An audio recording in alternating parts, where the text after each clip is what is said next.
1080p is pretty much the current standard for webcams, but the Meiko Eleverde goes better with its 1440p resolution, and it is capable of 30 frames per second. It's an absolute beast in size for a webcam though, with the head measuring around 13.5 centimeters across. The two plastic pieces on the front can be closed for privacy, but you will most likely need to dig your fingernail in to get them to move, so it could be a little awkward if it's mounted to your screen. It has a 110-degree wide-angle lens and an inbuilt microphone on the front. There's also a weird piece of rubber on top, which when we pulled off, just literally covers up a hole where you can see wires inside.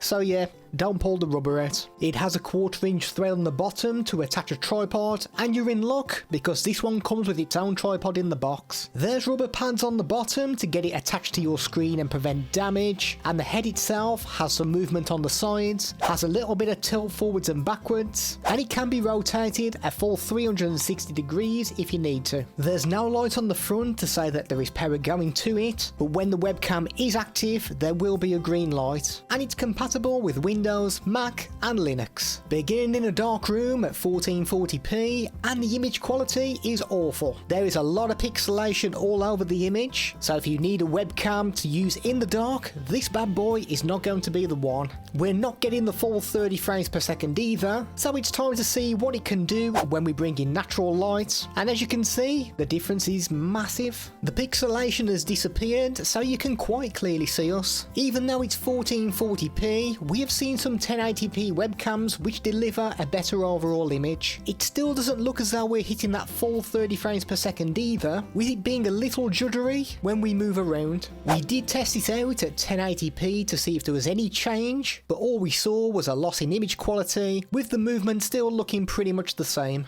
We did notice lag too, with it taking almost a second for it to catch up with our movement, which could be a deal breaker for most. Using a ring light, and it has improved the image, and it looks as though the movement is better too, but there is still the odd moment of jerking that we can see. There is quite a wide field of view, meaning that you can get an extra person in the frame if you want to, or you can show off your background to whoever you're on a call with. We warn you now, the microphone has a lot of hissing in the background and the lag is awful. This is what we mean. This is a microphone test of the Meiko 1440p webcam.